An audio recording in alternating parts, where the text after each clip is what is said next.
Hello আপুরা and hello ভাইয়ারা, সবাই কেমন আছো? আজকে আবার আমি চলে আসলাম বারো প্যাচাল উইথ অনন্যার নতুন আরেকটি এপিসোড নিয়ে। এপিসোডটা শুরু করার আগে যেটা বলতে চাই, আমার চ্যানেলে প্লিজ ওই যে বেল আইকনটা যেটা আছে না, ওইটা দিয়ে রাখবা। যখনই বারো প্যাচাল দিব তখনই তোমরা নোটিফিকেশন পেয়ে যাবা। এটা বলার রিজন, সত্যি কথা বলতে রোজার ভিতরে আমার বারো প্যাচাল এক্স্যাক্টলি রবিবারে আপলোড দেওয়া হচ্ছে না, এটার জন্য আমি এক্সট্রিমলি সরি। গলা শুকায় যায়, রোজা রেখে অনেক কষ্ট। সো এখন সেহরি টাইম, এখন বাজে 2টা 3। সো এখন রাত্রেবেলা তোমাদেরকে গল্পটা শোনাচ্ছি, এটা বলি দেন আমি সেহরি করতে যাবো।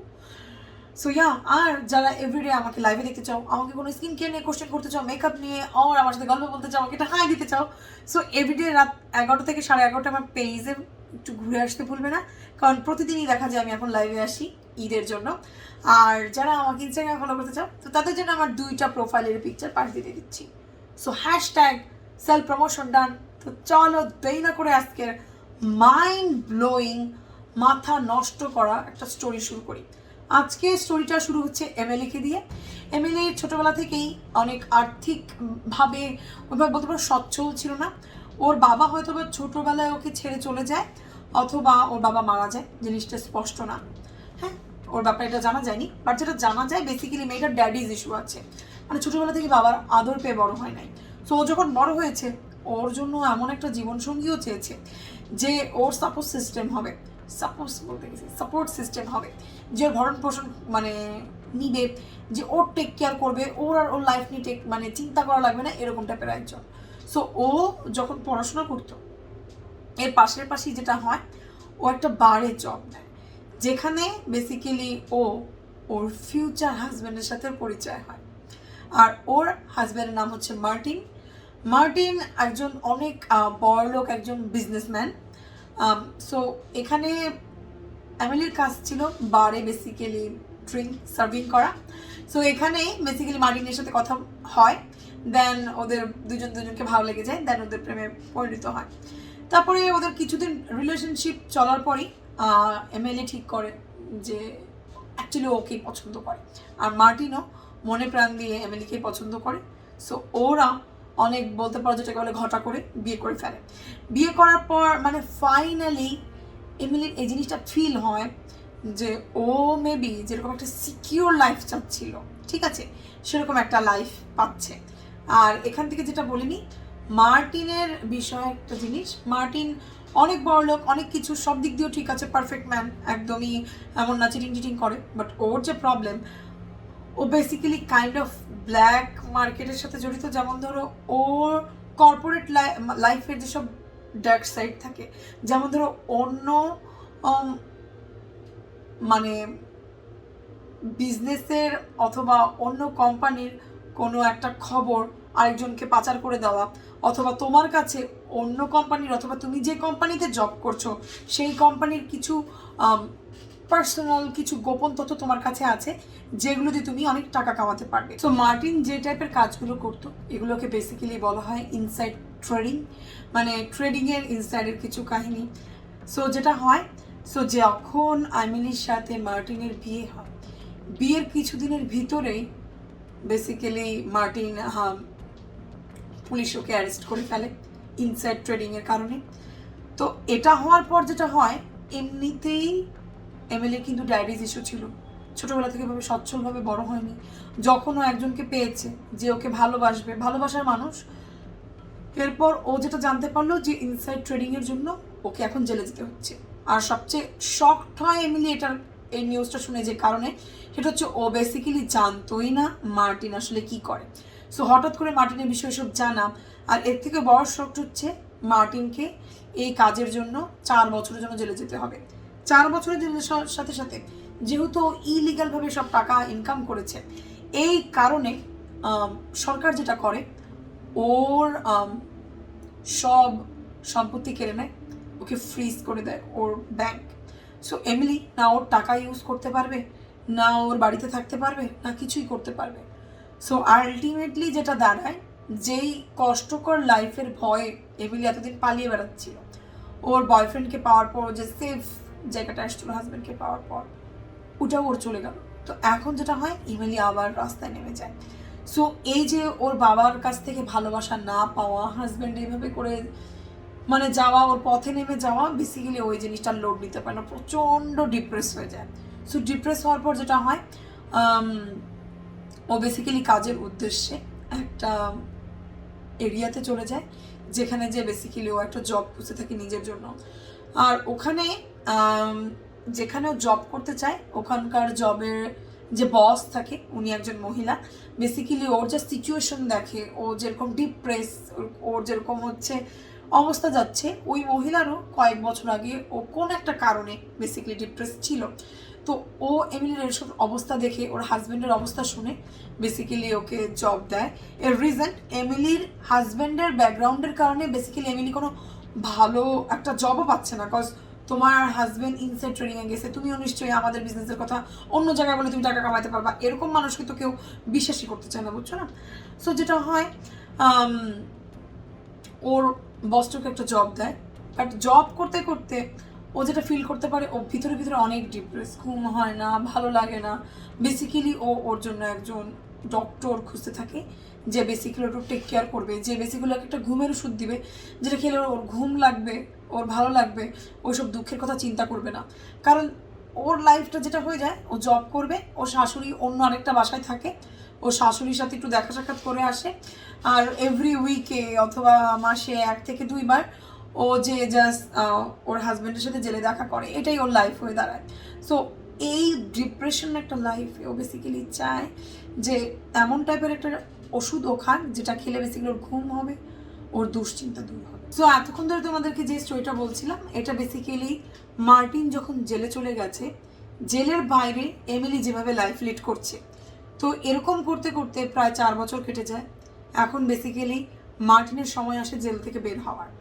তো যখন মার্টিন জেল থেকে বের হবে, ফাইনালি এমিলি অনেক হ্যাপি যে অনেকদিন পর হাজব্যান্ডকেও কাছে পাবে। তোর বসের থেকেও ছুটি নেয়, ওর শাশুড়িকেও নেয়, নিয়ে ওরা দুজন মিলে ওই জেলের কাছে যায়, জোরে দাঁড়িয়ে থাকে, যেখান থেকে রিলিফ পাবে বেসিক্যালি মার্টিন। তো মার্টিনকে পেয়ে মার্টিনের মা, মার্টিনের ওয়াইফ এমিলি অনেক হ্যাপি হয়। দেন ওরা বাসায় চলে আসে। বাসায় চলে আসার পর মার্টিনের কাছে যেটা লাগতে থাকে, মানে যে এমিলিকে ও রেখে জেলে গিয়েছিল, আর যে এমিলি রাইট নাও যে সিচুয়েশনে আছে, এই এমিলির সাথে কোনো মিল নাই। কারণ এই এমিলি প্রচণ্ড ডিপ্রেসড,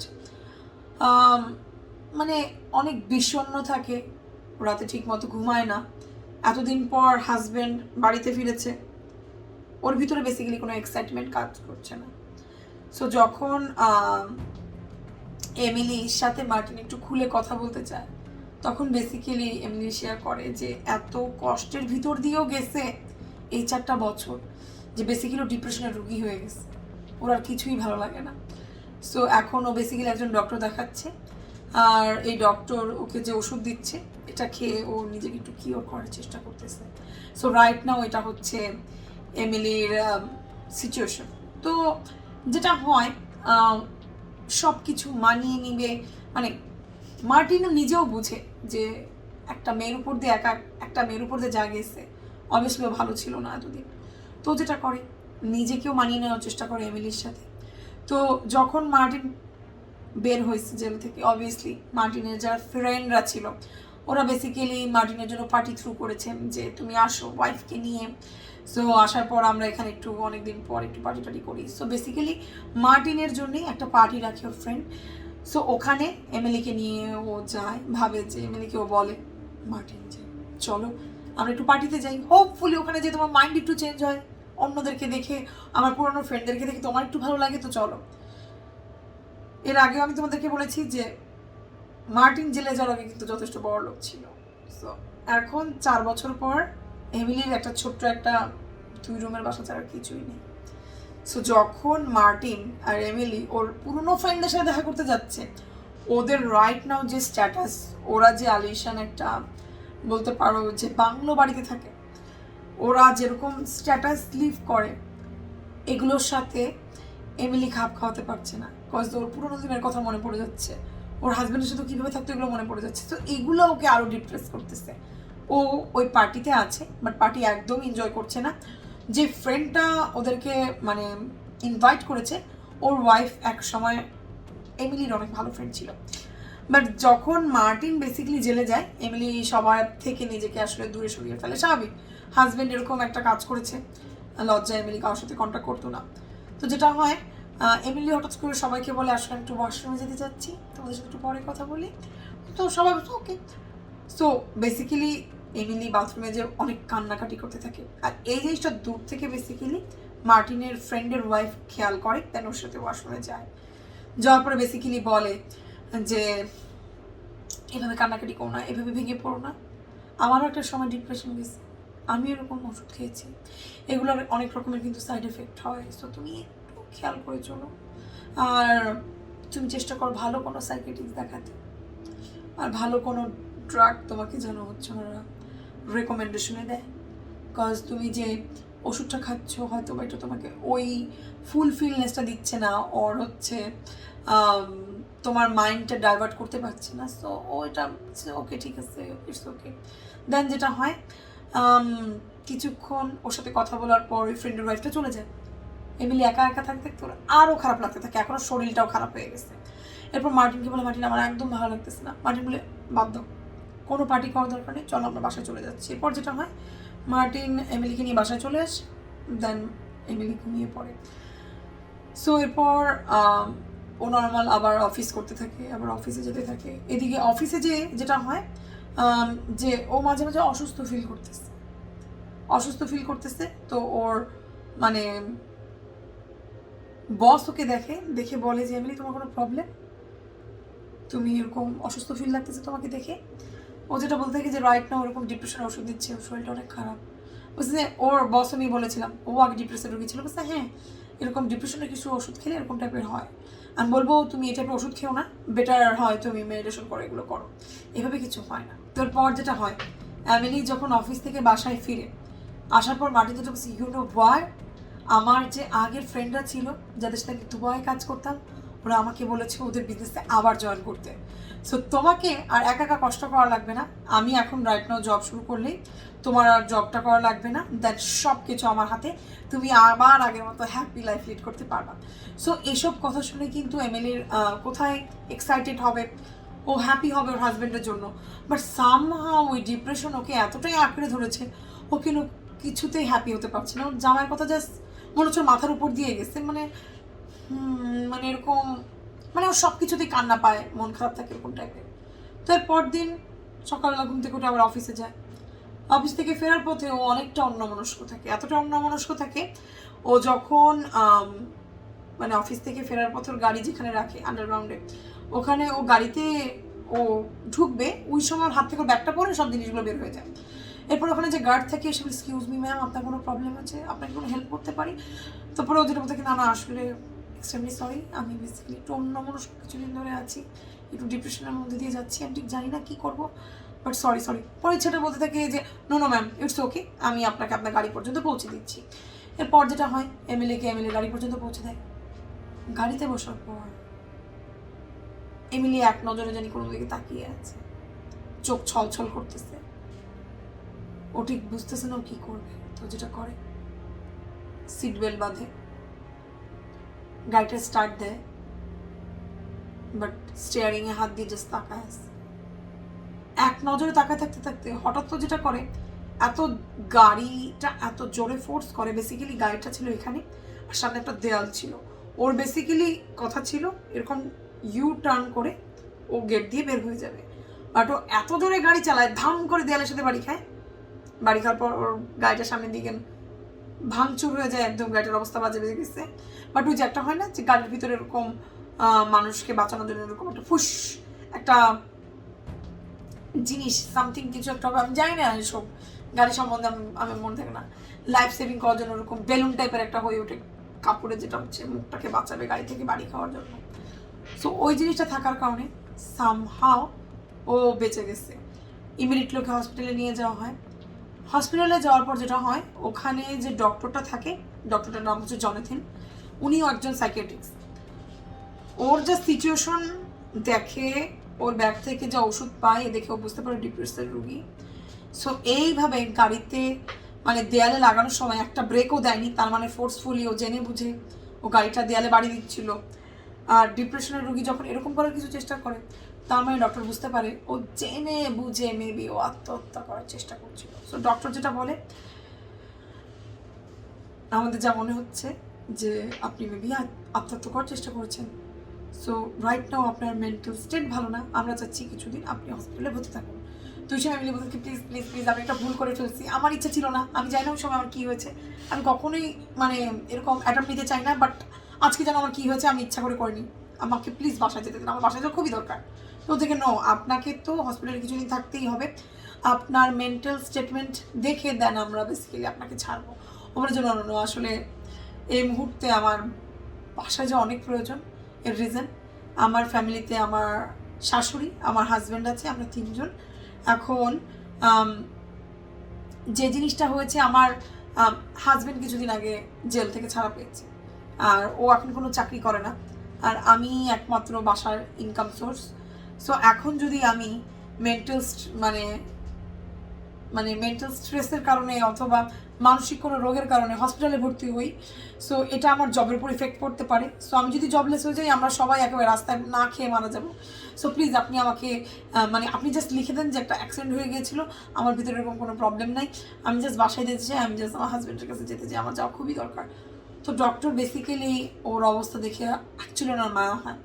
বাইরের দেশে এরকম সাইকোলজিক্যাল ট্রিটমেন্ট নেওয়া ডক্টরদের থেকে অনেক অনেক এক্সপেন্সিভ। সো ও ডক্টর যেটা বলে, ইটস ওকে, তুমি বাসায় যাও, আর আমি তোমাকে ফ্রি সেশন করাতে চাই, কোনো টাকা লাগবে না। সো তুমি যেটা করবে, উইকে একদিন এসে আমার সাথে দেখা করে যাবে।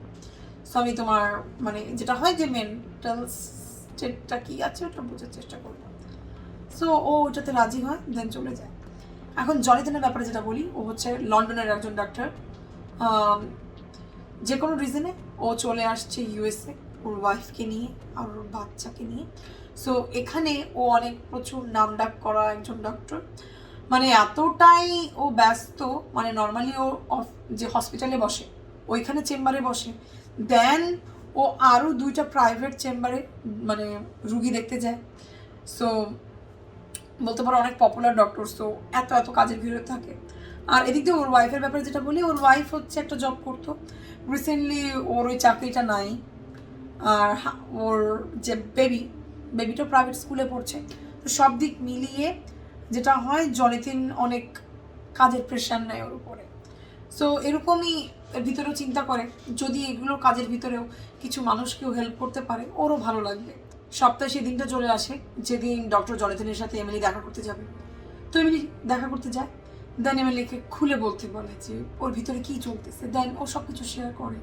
ছোটোবেলায় বাবার ভালোবাসা না পাওয়া, দেন বিয়ে হওয়া, এরপর ওর হাজব্যান্ডের জেলে চলে যাওয়া, একা কষ্ট করে এরকম করে থাকা, এটাকে অনেক ডিপ্রেস বানিয়ে দিয়েছে। সো এগুলো বলতে বলতে যেটা বলে, এর আগে ওর আরেকটা ডক্টর ছিল, ওই ডক্টরটার নাম হচ্ছে ডক্টর ভিক্টোরিয়া, যে বেসিক্যালি ওকে এইসব মেডিসিন দিয়েছে, প্রেসক্রাইব করেছে। সো ডক্টর জনিতিন যেটা মনে করে, আমি যদি এই মেয়েটার অ্যাকচুয়ালি কিওর করতে চাই, অ্যাকচুয়ালি ভালো করতে চাই, ওর পাস্ট হিস্ট্রিটা জানা আমার খুবই দরকার। সো ও বেসিক্যালি ডক্টর ভিক্টোরিয়ার সাথে যোগাযোগ করার চেষ্টা করে, দেন ডক্টর ভিক্টোরিয়া ওকে ইনভাইট করে, দেন ডক্টর ভিক্টোরিয়া আর ডক্টর জনিতিন একসাথে বসে এমিলিকে নিয়ে কথা বলে। সো ভিক্টোরিয়া যেটা বলে যে যত রকমের ডিপ্রেশনের ওষুধ আছে সবগুলাই সে দিয়েছে, বাট ও যেরকম একটা মেন্টাল স্টেটমেন্টের ভিতর দিয়ে যাচ্ছে, কোনো কিছুই ওর কাজ করছে না। তো তখন জনিতিন বলে যে আমি ওকে এরকম ওষুধ দিতে চাই, সেরকম ওষুধ দিতে চাই। তো ভিক্টোরিয়া বলে, না, এগুলো আমি আগে ওকে প্রেসক্রাইব করছি, এগুলোতে কাজ করে না, আপনারা যেটা করতে পারেন, ব্লেক্সিয়া নামের নতুন একটা ওষুধ এসেছে মার্কেটে, যেটা নাকি ডিপ্রেশনের জন্য অনেক ভালো কাজ করতেছে, অনেকেই এটার ভালো রিভিউ দিচ্ছে। আর আজকাল দেখবেন যে সারাক্ষণ এটার অ্যাড হতে থাকে, সবাই এটার অনেক প্রশংসা করতেছে। তো আমার মনে হয় আপনি এমিলিকে এটা প্রেসক্রাইব করতে পারেন, কজ এটা ছাড়া আর বাদ বাকি সব ওষুধ ওকে আমি দিয়েছি, ওর তো কোনো লাভই হয়নি। ডক্টর ভিক্টোরিয়ার সাথে কথা বলার পরও ডক্টর জনিতিন যেটা মনে করে যে ডিরেক্টলি যে নতুন একটা ওষুধ এসেছে অ্যাব্লেক্সিয়া, এটা কি আমার উচিত হবে নতুন পেশেন্টকে দেওয়া? আমার মেবি মনে হয় যে আমি অন্যান্য ডিপ্রেশনের রোগীর জন্য যে ওষুধটা দিই, যেটার নাম জোলোসো, সো ওকে আমি এটা দিয়ে দেখি যে এটাও কেমন কাজ করে। সো ডক্টর ওকে এটা দেয়, এটা দেওয়ার পর যেটা হয়, ওর হাজব্যান্ডের সাথেও আবার পার্টিতে যায়, ঘুরতে যায়। ওর একদমই মন বসে না, মন খারাপ থাকে। এরপর বেসিক্যালি যেটা হয়, ও ট্রেনে করে মেবি কোথাও যাচ্ছিল, এ সময় ও হঠাৎ করে ট্রেনের সামনে যে পুলিশরা থাকে না, ওদেরকে দেখে একটু হচকচিয়ে যায়। পুলিশের কাছে ওর কাছে জানি কেমন লাগতে থাকে যে মেয়েটা একটু সন্দেহভাজন। সো দূর থেকে পুলিশ ওকে ফলো করতে থাকে যে কি করবে, সরি। তো যেটা হয়, অ্যামিলি বেসিক্যালি যখন চলন্ত ট্রেন আসতেছে ওইটাতে ও লাভ দিতে যাওয়ার চেষ্টা করতেছিল, সুইসাইড করার। ওর বেসিক্যালি সুইসাইড করার টেন্ডেন্সি আছে। তো যেটা হয়, ওই পুলিশ একদম পারফেক্ট টাইমে বুঝতে পেরে ওকে জাস্ট খপাত করে ধরে ফেলে, ওকে আর সুইসাইড করতে দেয়। এরপর ওকে ধরে ডক্টরের কাছে নিয়ে যাওয়ার চেষ্টা, হসপিটালে নিয়ে যাওয়ার চেষ্টা করে। তো ওখান থেকে ও বেসিক্যালি বলে আমার একজন সাইকিয়াট্রিস্ট আছে, আমি অনুষ্ঠান দেখা করবো। সো এগুলো বলে সামহাউ সে পালায় আসে। আসার পর ও বেসিক্যালি হসপিটালে যায়, যে জনিদিনকে খুঁজতে থাকে। জনিদিন ওখানে নেই, জনিদিন বেসিক্যালি ওর ওয়াইফকে নিয়ে বের হয়েছে। সো যেটা হয়, এত কাজের ভিড়ে, যেহেতু জনিদিন নর্মালি মানে ও হসপিটালে বসে, এরপর আরও 2টা চেম্বারে বসে, যেহেতু এক্সট্রা মানি ইনকাম করা দরকার। ওর ওয়াইফের এখন কোনো চাকরি নেই, আর নিউ ইয়র্কের মতো জায়গায় 3জন মানুষের একটা সচ্ছল ফ্যামিলি লাইফ লিড করার জন্য যথেষ্ট টাকা ইনকাম করতে হয়। সো এত কিছু করতে যে জনিদিনের ওর ওয়াইফকেই বেসিক্যালি একেবারে সময় দেওয়ার মানে সময় হয় না।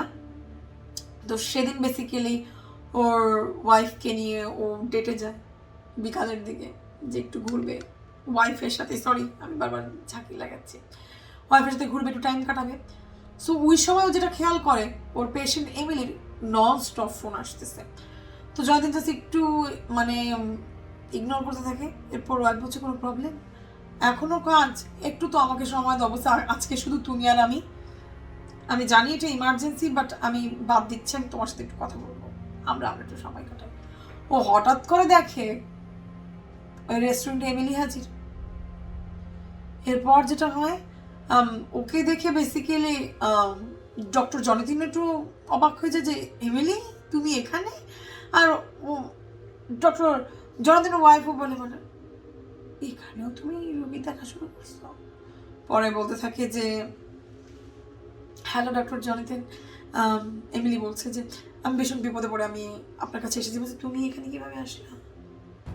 আমি তো আজকে বলেছি আজকে আমি ছুটি নিয়েছি। বলে কিনা আমি হসপিটালে গিয়েছিলাম, ওনারা বলেছে যে আপনি ওখানে নেই, আমি আপনাকে কোথাও খুঁজে পাচ্ছিলাম না। তারপরে আমি এখানে আমার পরিচিত ফ্রেন্ড আছে, ওর সাথে দেখা করার জন্য বেসিক্যালি আমি আসছিলাম। দূর থেকে আমি দেখলাম যে আপনি এখানে বসে আছেন আপনার ওয়াইফের সাথে।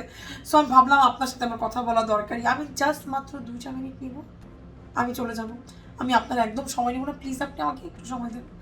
তোর ওয়াইফ বেসিক্যালি একটু অকওয়ার্ড ফিল করতে থাকে, স্বাভাবিক, বিকজ হাজব্যান্ড ওয়াইফের একটা মানে বন্ডিং টাইমে বেসিক্যালি ওর পেশেন্ট চলে আসছে। সো ওর ওয়াইফ এভাবে বসে আসছে, মানে কি বলবে ও।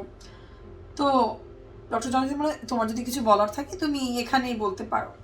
বুঝছি এখানেই এভাবে বলবো? বলছে হ্যাঁ আমার ওয়াইফ, তুমি চাইলে বলতে পারো। আসলে আমি যখন আজকে ট্রেন দিয়ে যাচ্ছিলাম, আমি ট্রেনের সামনে, আমি এখানে বলতে পারবো না, প্লিজ আপনি আমাকে একটু সময় দেন। তোর ওয়াইফকে যেটা বলে সুইট তুমি একটু বসো, 5 মিনিটের ভিতরে আমি আসতেছি, তুমি জাস্ট তোমার পছন্দের খাবার অর্ডার করো, আমি এখনই আসতেছি। সো এর পাশে আরেকটা রেস্টুরেন্ট আছে, ওখানে একটু কোজি হয়ে সোফাতে বসে দেন ডক্টরের সাথে বলতে থাকে যে আপনি যে নতুন মেডিসিনটা দিয়েছেন এটা আমার উপর একদম কাজ করছে না, এটা আমাকে সে ডিপ্রেসি রাখতেছে, আমার ঘুম হচ্ছে না, আমার হাজব্যান্ডের সাথে আমার কোনো ইন্টিমেসি নাই, ওর সাথে আমার কোনো বন্ডিং হচ্ছে না, 4 বছর পরও ফিরেছে, আমি অনেক প্রবলেমে আছি, আপনি প্লিজ আমাকে অ্যাবলেক্সি ওষুধটা প্রেসক্রাইব করেন।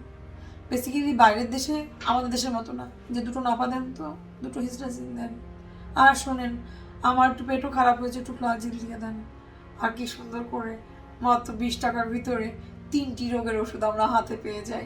এটা বাইরের দেশে পসিবল না। তুমি নিজেকে নিজে কোনো ওষুধ প্রেসক্রাইব করতে পারবে না যতক্ষণ না পর্যন্ত ডক্টর তোমাকে সেই ওষুধ প্রেসক্রাইব করে দিচ্ছে। তুমি যদি জেনেও থাকো এই ওষুধ খেলে তুমি সুস্থ হবে, তাও তুমি পারবা না, এটা বাইরের দেশের নিয়ম। তো যেটা হয়, ডক্টর বলে যে অ্যাবলেক্সিয়া তুমি এই ওষুধটা কোথাও থেকে শুনেছো? বলছে আসলে আমার একটা ফ্রেন্ড আমার সাথে অফিসে জব করে, ও অনেকদিন ডিপ্রেশনে ভুগতেছিল, সো ওর সাইকিয়াট্রিক্স ওকে অ্যাবলেক্সিয়া দিয়েছে, আর আমি দেখলাম ও ভালোই সুস্থ আছে, হ্যাপি আছে, ও বলতেছে যে ওর এখন মানে আগের মতো ওইরকম মন খারাপের টেন্ডেন্সিটাও নাই, ও কাজ করতেও অনেক হ্যাপি ফিল করতেছে। তো আপনি যদি আমাকে এরকম টাইপের একটা ওষুধ প্রেসক্রাইব করে দেন, আমি হোপফুলি আমার হাজব্যান্ডের সাথে একটু নিজস্ব টাইম কাটাতে পারবো। ইভেন দেখেন ওর হাতে একটা ভিক্টোরিয়াস সিক্রেটের ব্যাগ থাকে, ব্যাগটা দেখা যেটা ইভেন দেখেন ইচ্ছা মতো শপিং করতেছি, শপিং করে নতুন নতুন কাপড় পরে হাজব্যান্ডের কাছে যে আমি ভাবতেছি আমাদের দুজনের ভিতরে একটু বন্ডিং হোক, ওর জন্য আমি একটু সাজি, ভালো কাপড় পরি, বাট তাও আমি পারতেছি না। পর ডক্টর যেটা বলে ওকে ঠিক আছে ডান, আমি তাহলে তোমাকে অ্যাবলেক্সিয়া প্রেসক্রাইব করে দিচ্ছি। তো অনেক হ্যাপি হয়।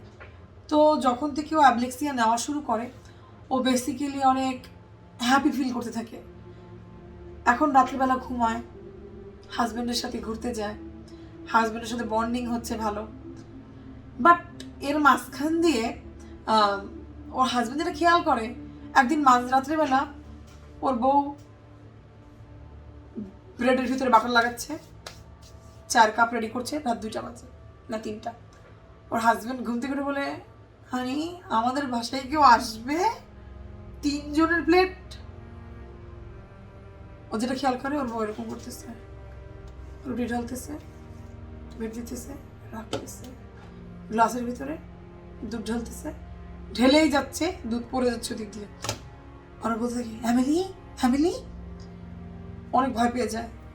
ভয় পেয়ে যাওয়ার পর বেসিক্যালি বলে যে কালকে আমরা সাইকিয়াট্রিস্ট এক্সারসাইজ যাবো, তোমার সাথে কী হচ্ছে এটা আমার জানা দরকার। এরপর যেটা হয়, মার্টিন আর এমিলি মিলে ডক্টর জনথনের সাথে দেখা করতে যায়। দেন মার্টিন সব কিছু খুলে বলে যে ও রাত্রেবেলা এরকম করছিল, এরকম করছিল। ডক্টর জনথন যেটা বুঝতে থাকে যে বেসিক্যালি যে ওষুধটাও নিচ্ছে অ্যাবলেক্সিয়া, এটা খাওয়ার পর ওর সাইড এফেক্ট হচ্ছে। ও বেসিক্যালি স্লিপ ওয়াকিং করে, মানে ঘুমের ভিতরে সে শুধু হাঁটেই না, সে কাজ কারবার করতে থাকে। মানে স্লিপ ওয়াকিং হচ্ছে এমন টাইপের একটা রোগ, তুমি টের পাবা না তুমি ঘুমের ভিতরে হাঁটতেছো, হয়তো তুমি বাসা থেকে বের হয়েও যেতে পারো, হু নোজ। সো জিনিসটা খুবই রিস্কি। সো এই জিনিসটা দেখে মার্টিন যেটা বলে প্লিজ আমার ওয়াইফকে আপনি অন্য কোনো একটা ওষুধ দেন। দেন ডক্টর মার্টিনও মনে করে যে এমিলিকে একটা ওষুধ দেওয়া উচিত চেঞ্জ করে, কজ এটার অনেক ওর মানে সাইড এফেক্ট হচ্ছে। যখন মানে ডক্টর মার্টিন ঠিক করে যে এমিলিকে ও অন্য একটা ওষুধ প্রেসক্রাইব করবে, এমিলি বলে নো, অ্যাজ লং অ্যাজ আমি হ্যাপি আছি ওষুধটা খাওয়ার পরে, ওষুধটা খাওয়ার পর আমার হাজব্যান্ডের সাথে আমি অনেক ভালো আছি, আমি যেরকম একটা মানে আমার মাইন্ড একটা পিস সিচুয়েশনে আছে, আমি জিনিসটা রুইন করবো না। প্রফেসর নো, এই ওষুধটা তোমাকে যথেষ্ট সাইড এফেক্ট দিচ্ছে, তো তুমি এটা খেও না। তো এই সময় তো এমিলি যেটা বলতে থাকে জনেথনকে, মানে একটা কি বলা যায় এটাকে, একটা পোয়েট্রি স্টাইলে, যে every afternoon it's like there's the poison fog bank rolling in my mind and I'm paralyzed. মানে ও যে বিষণ্ণতা ফিল করতেছে, ওর যে বুকের ভিতরটা ফাঁকা ফাঁকা একটা ভাব, ওর ব্রেনটা ঘোলা ঘোলা, খুব পোয়েট্রি ভাবে বোঝাতে থাকে। জনেথন যেটা বলে ওকে তোমার যেহেতু এই ওষুধটা খেয়ে ভালো লাগছে, এখন আমি তোমাকে কীভাবে না করি, বাট এটার সাথে তুমি আরেকটা ওষুধ খাবা।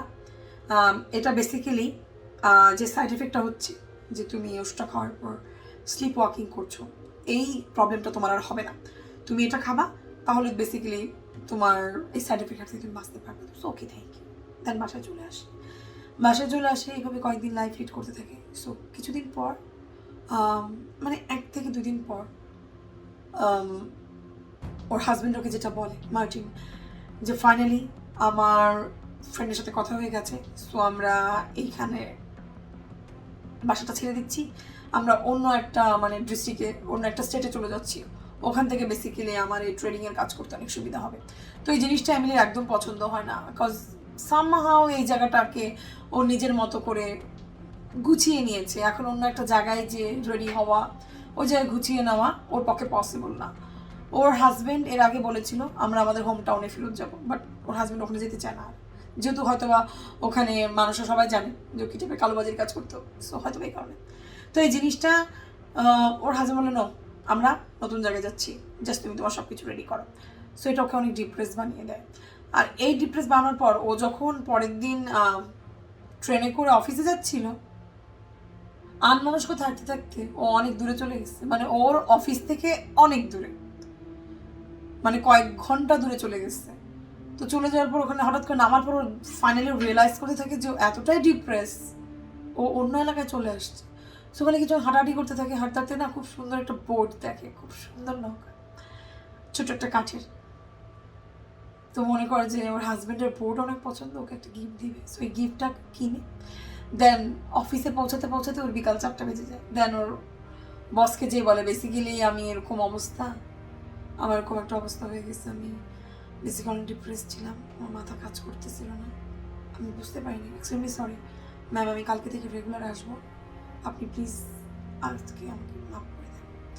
বেসিক্যালি ওর সিচুয়েশন, ওর হাজব্যান্ডের সিচুয়েশন অনেক আগে থেকেই ওর বস জানে। সো সিটস ওকে, তুমি জাস্ট বাসায় যাও, একটু রেস্ট নাও, দেন কালের শো, কাল দেখা যাবে, আচ্ছা আমরা জব নিয়ে কথা না বলি। ওর মানে যথেষ্ট আন্ডারস্ট্যান্ডিং ওর বস।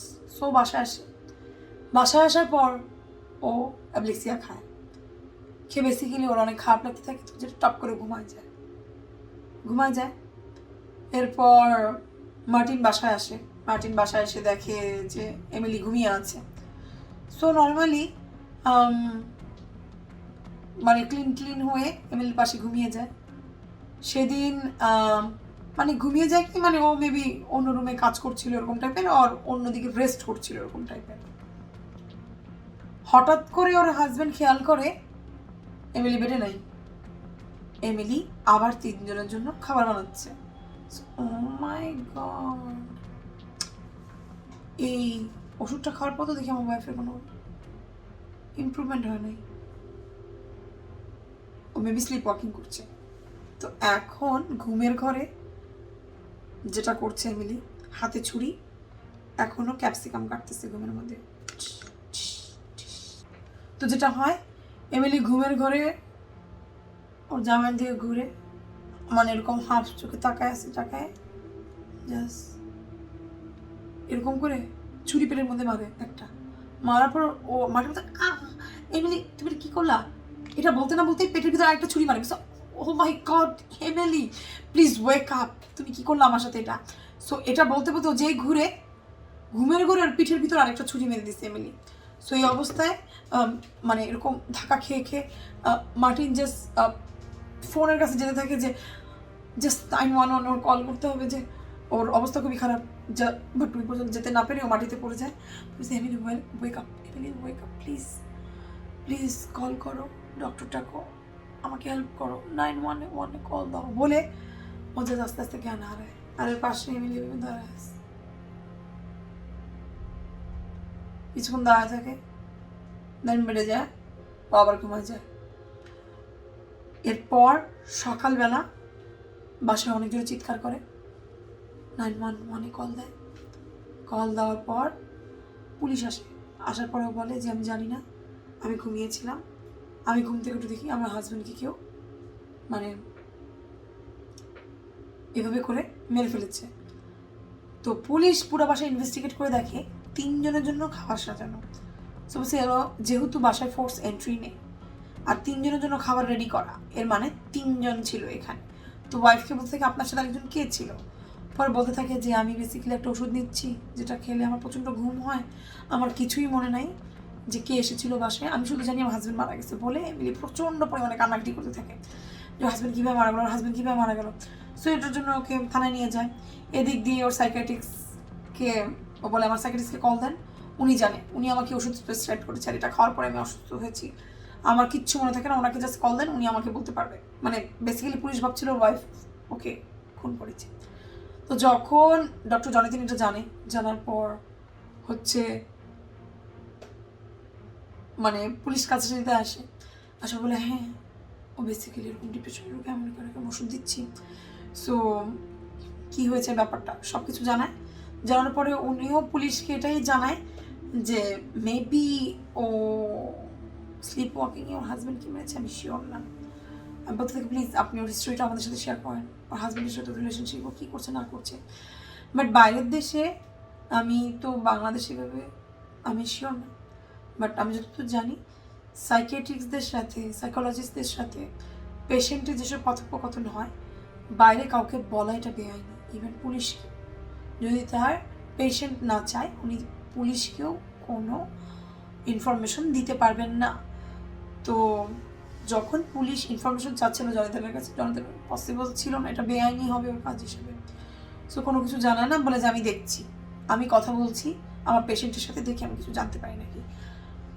সো গল্প বলতে বলতে প্রায় রাত 3টা বাজে গেছে। সো এখন আমি সেহরি খেতে যাচ্ছি, সেহরি খেয়ে বাদ বাকি গল্প বলতেছি। এখন একটা চলে যাচ্ছি বিরতিতে। আমার তো ঘুম চলে আসতেছে। এখন কয়টা বাজে? 3:30। কেবলমাত্র সেহরিটা শেষ করে আসলাম। এখন পুরো বোতল পানি খেতে হবে।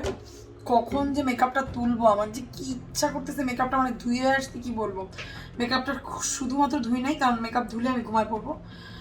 সো আজকে বেসিক্যালি একটা লাইভ ছিল রাত 12টা 1টার দিকে, বেসিক্যালি লাইভটা শেষ হয়েছে। পরে আমি ভাবলাম ঘুমো, চিন্তা করলাম আমি ঘুমায় যাব। বাট যদি এই সপ্তাহে 12 বাজে আপলোড না দিই, অনেকে ঠিক মতো ঘুম হবে না। তো অনেকের ঘুম হারাম করা থেকে আমার ঘুমটা আজকে হারাম করি তোমাদের জন্য।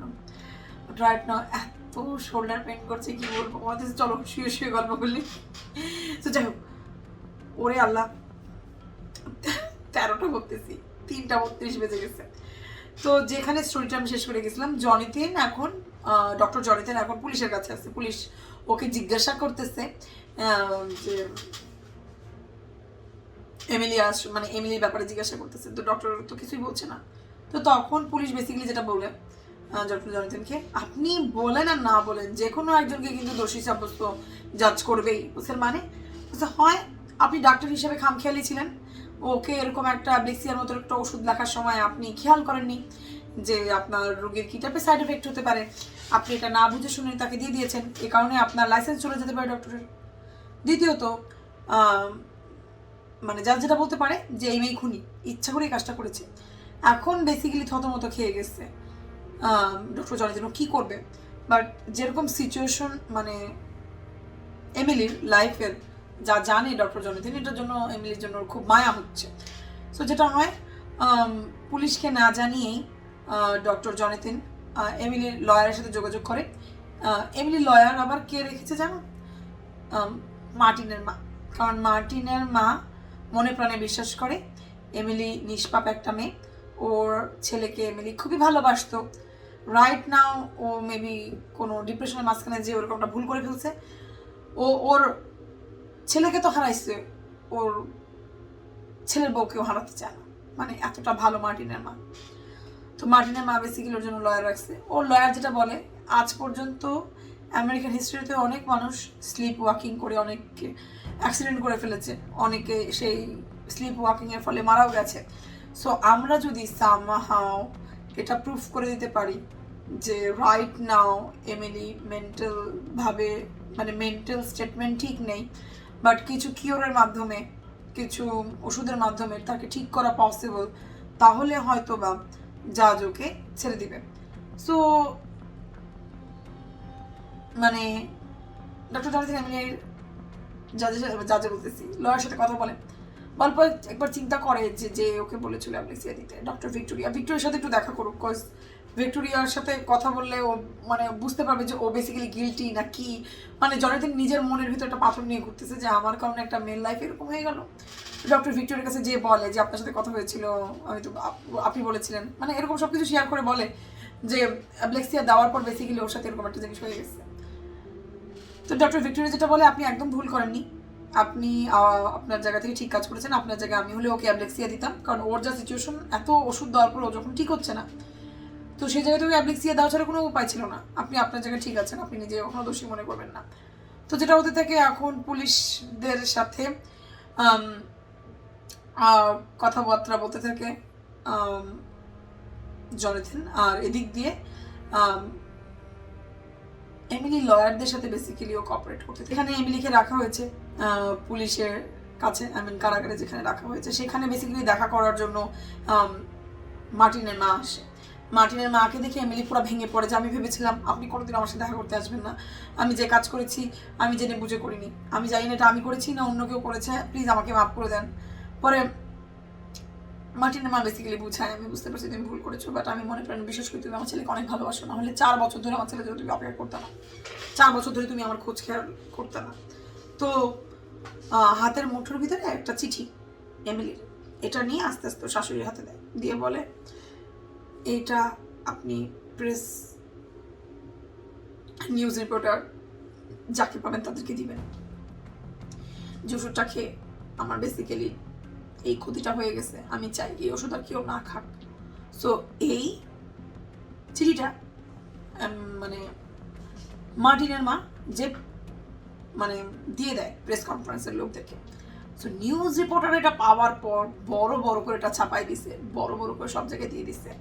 সো এই নিউজটা ছাপার পর যে সমস্যাটা হয়েছে, যে সবাই এখন আঙুল তুলতেছে ডক্টর জনাথনের উপরে, যে ডক্টর জনাথন যদি একটু মানে চিন্তা ভাবনা করতো ওষুধটা লেখার আগে, এর সাইড এফেক্ট নিয়ে উনি যদি আগে একবার রিসার্চ করে নিত, তাহলে কিন্তু আজকে এই মেয়ের এই জায়গায় আসা হয় না। তো সবাই যখন জনাথনের উপর কথা বলতেছে, জনাথনের যে কি বলে এটাকে হসপিটালে আছে, সেখানেও মানে সবসময় মিডিয়ার লোকরা এসে ডিস্টার্ব করতেছে। সো জনাথনের জন্য অফিসে যাওয়া অনেক সমস্যা হয়ে যাচ্ছে। এদিক দিয়ে অন্যান্য বড় বড় পুলিশ অফিসারদেরকে দিয়ে জনাথন কি সবার ব্যাপারে এরকম টাইপের খামখেয়ালি করে এটা দেখার জন্য ইনভেস্টিগেশন করানো হয়। আর ইনভেস্টিগেশন করানোর ভিতর দিয়ে যে জিনিসগুলো হতে থাকে, এই যে এই ওষুধটা নিয়ে সব যে টিভি নিউজে কথা উঠতেছে যে এই ডক্টরের আন্ডারে ছিল এই রুগী, আর এই রোগী এই অ্যাবলেক্সিয়া খেয়ে হাজব্যান্ডকে খুন করে ফেলছে। তো সব জায়গায় জনাথনের নাম উঠতেছে। তো অন্যান্য রুগীরা আর জনাথনের বিশ্বাস করে না। তো যেসব প্রাইভেট চেম্বারে অন্যান্য রুগীরা আসতো, ওগুলোও আসা বন্ধ হয়ে গেছে। তো এখন বেসিক্যালি যখন জনাথনকে ইনভেস্টিগেশন করা হচ্ছে, তো ইনভেস্টিগেটর বলতে থাকে যে আপনি তো একটা মানে খামখেয়ালি কাজ করে ফেলছেন, আপনি হচ্ছে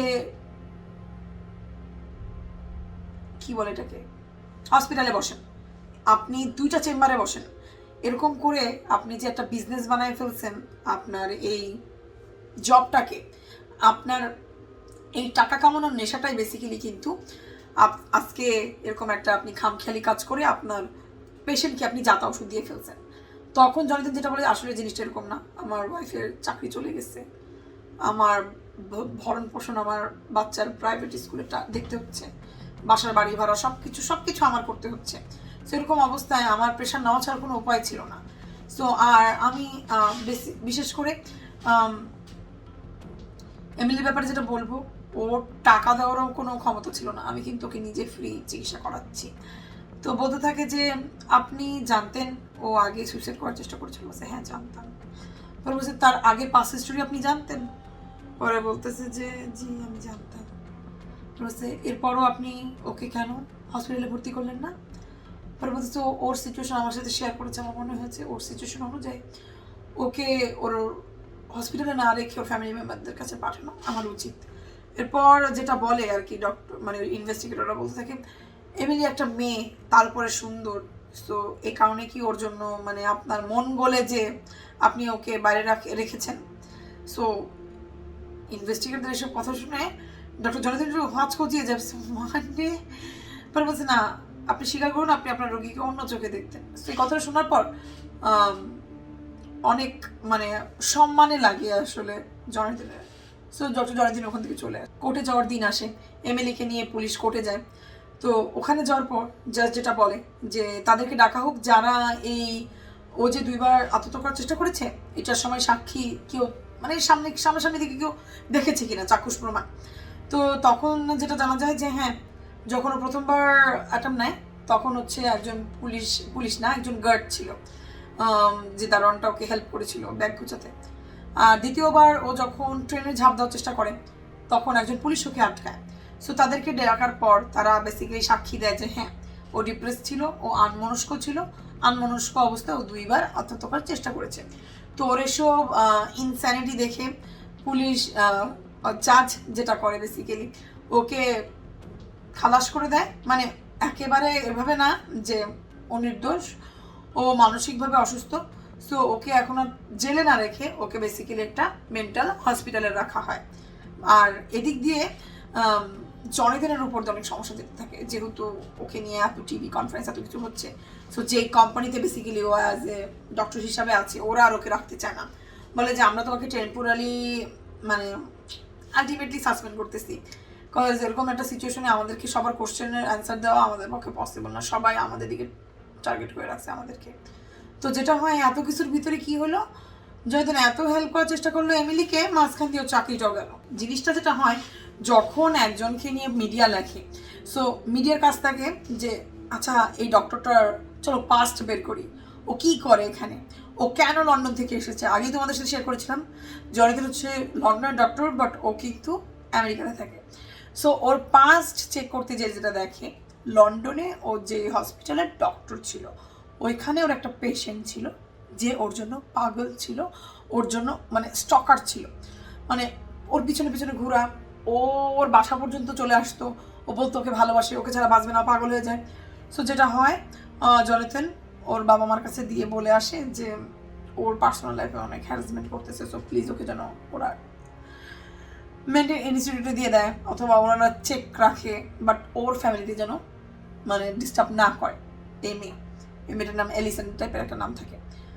তো যেটা হয় ওই মেয়েটা এতটাই জিদ করে, জিদ করার সময় মানে জিদ করে একটা মানে নোট লেখে, নোটটা লেখার পর ও আত্মহত্যা করে। আত্মহত্যা করার সময় বড় করে লিখে যায় যে ডক্টরের কারণে আমি মারা গেছি। তো এই জিনিসটা হওয়ার পর কোনো হসপিটালই ওকে রাখতে চায় না।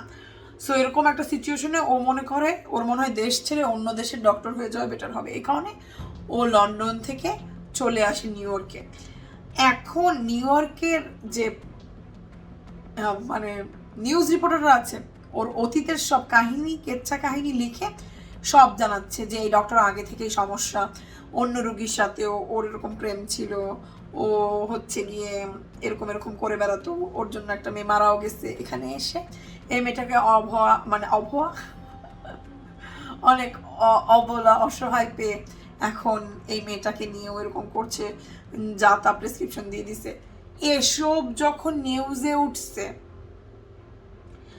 এখন হচ্ছে ওর ওয়াইফ এগুলো দেখার পর ওরা হাজব্যান্ডকে আর বিশ্বাস করতে চাচ্ছে না যে ও মাই গড কি কি হয়েছে ওইখানে। ও সরি, যখন এই কাহিনীগুলো লন্ডনে ঘটেছিল তখন ওর বিয়ে হয় না, বিয়ে হয়েছে ওর নিউ ইয়র্কে আসার পর, এই মেয়ে নিউ ইয়র্কে।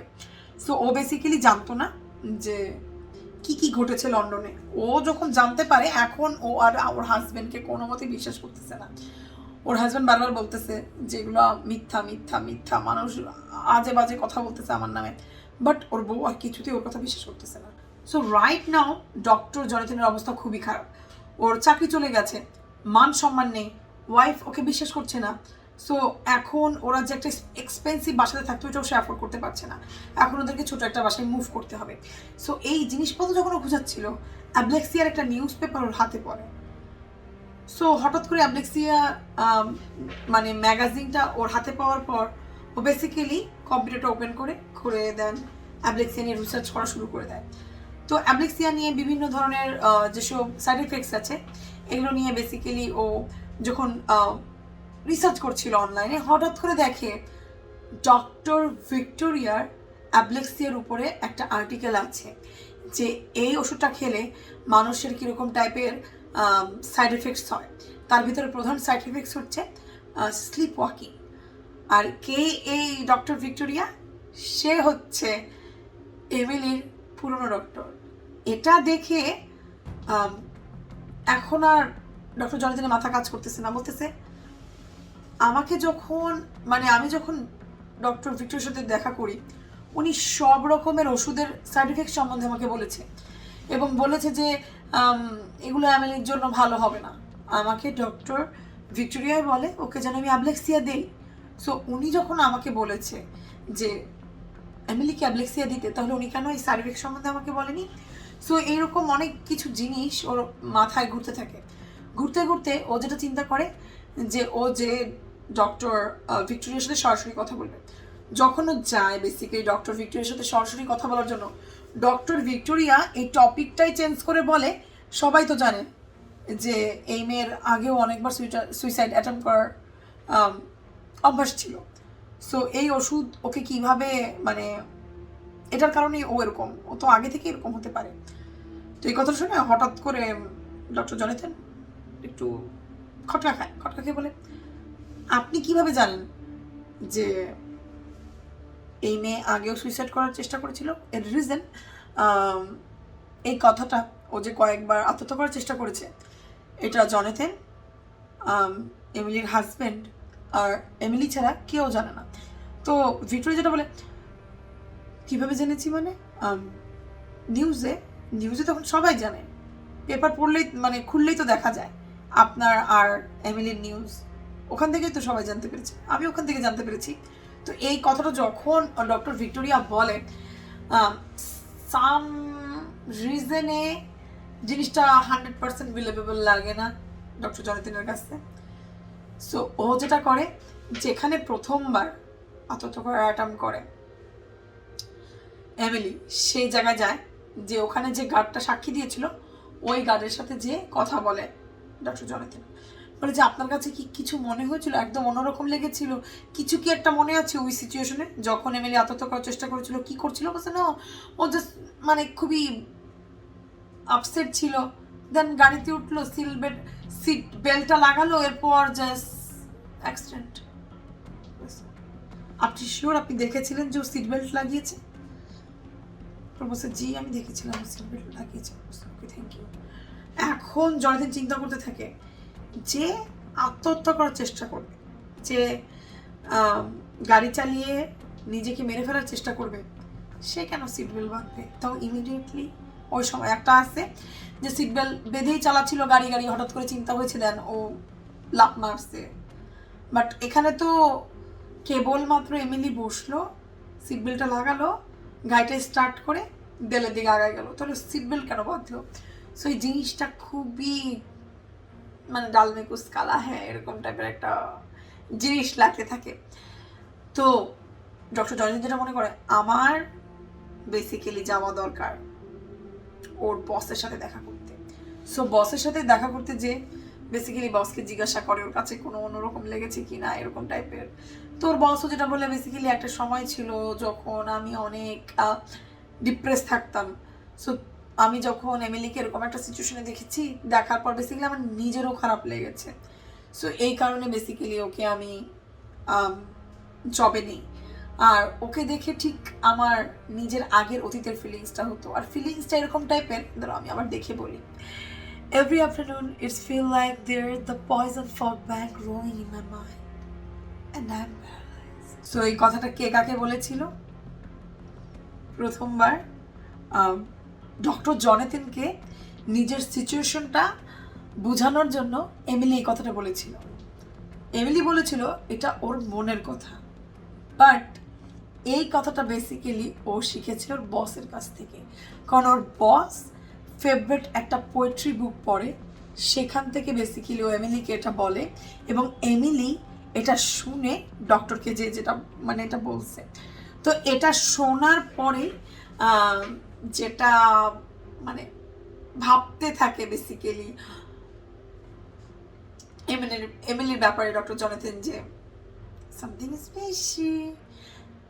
এমি যেভাবে নিজেকে রিপ্রেজেন্ট করেছে, এমএ মনে হয় সেরকম না। তো এখান থেকে কথা বলে ডক্টর জনেথন বলে thank you so much, so আমি এখন আসতেছি।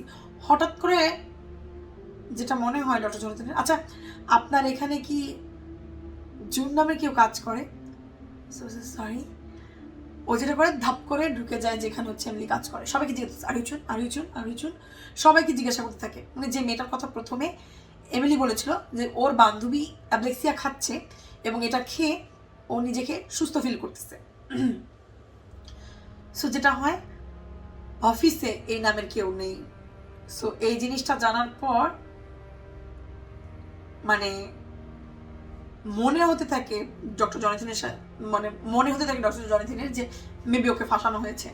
সো বাসায় এসে ও বেসিক্যালি বলে ওর ওয়াইফকে, গেস হোয়াট, আমি কি বের করতে পেরেছি, এই মেয়ে বেসিক্যালি আমাকে ফাঁসাচ্ছে, সামহাউ এই মেয়ের ব্রেনে অন্য কিছু চলতেছে, আমি এই মেয়েকে বের করেই ছাড়বো, যে আমি যেরকম করে আগে ফেসেছি, আমাকে এলিসন যেভাবে ফাঁসিয়েছে এবার আমি এইভাবে ফাঁসতে চাই না, আমি এবার প্রমাণ করেই ছাড়বো যে আমি নির্দোষ।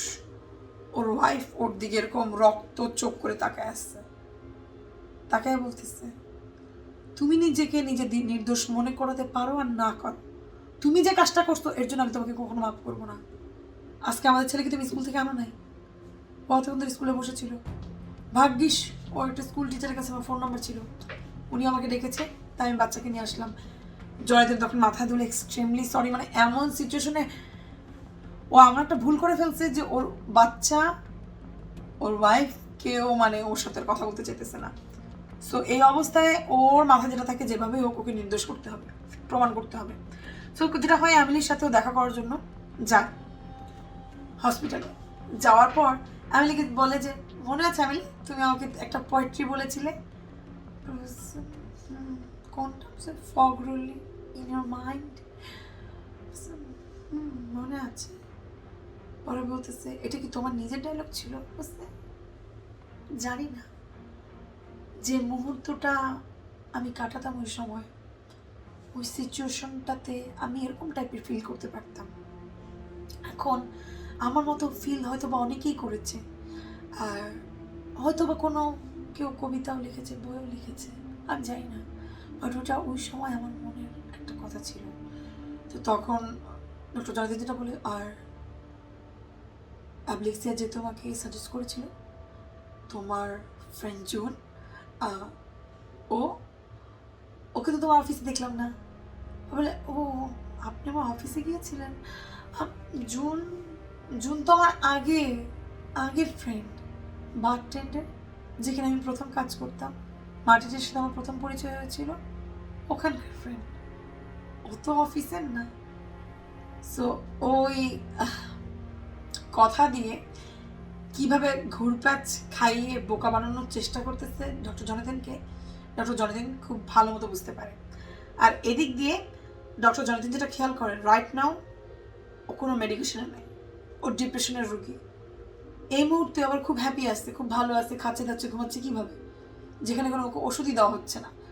সো সব কিছু নিয়ে বেসিক্যালি ডক্টর জনাথন অনেক চিন্তা করতে থাকে।